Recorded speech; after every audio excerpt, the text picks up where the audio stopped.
Нельзя побывать в Бенгалии и не попробовать шукту. Это традиционное бенгальское овощное блюдо, которое подают как каждый день, так и на пиры.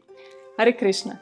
Вы на канале Кулинарное путешествие, где мы вместе с вами готовим лучшие блюда индийской кухни. И как вы уже догадались, сегодня мы приготовим с вами шукту. Шукта переводится как горький, и основу этого овощного блюда составляет горькая дыня карела.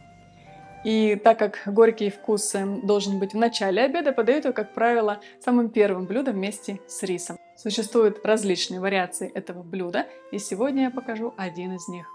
В сукте используются достаточно экзотические овощи, вот такие барабанные палочки, это зеленые бананы, батат и, конечно же, горькая дыня карела.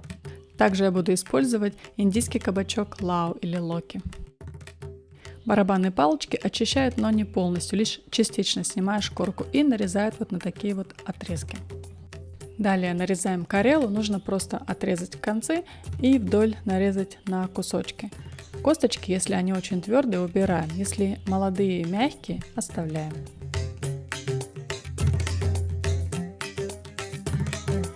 Вот такие у меня получились кусочки карелы.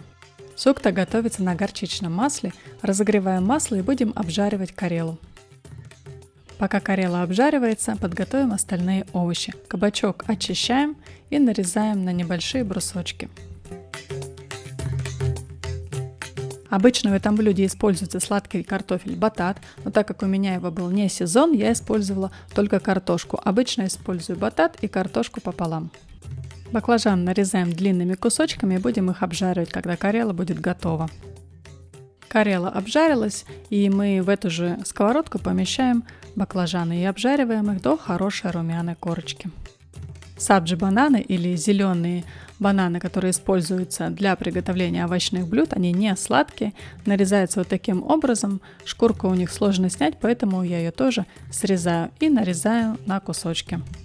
Кусочки бананов помещаю в воду, чтобы они не почернели.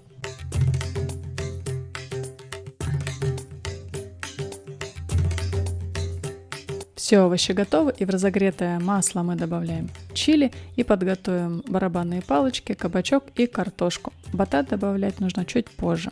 Для сукты используется смесь специй панч-порон, смесь 5 специй. Обжариваем ее в масле несколько секунд и добавляем асафетиду.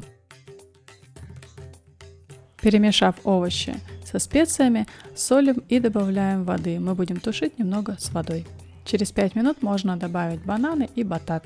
Также обжаренную карелу она должна потушиться и дать свой вкус и аромат блюду. Чтобы сделать пасту из семян черной горчицы и семян радуни, я использую традиционный инструмент сильнура, это камень натуральный. Сначала растираю семена в сухую и затем добавляю воду, и получается паста. Конечно, можно использовать блендер, но должна быть достаточно маленькая чаша, чтобы такое небольшое количество семян растерлось в пасту.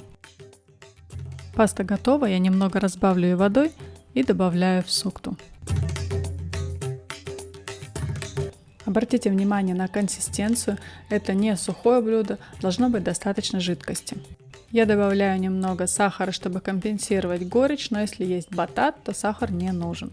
И в конце добавляю кокосовые или коровьи сливки, немного смешанные с мукой для густого соуса, а также обжаренные баклажаны. Вот так выглядит в итоге блюдо, овощи в нежном горчичном соусе.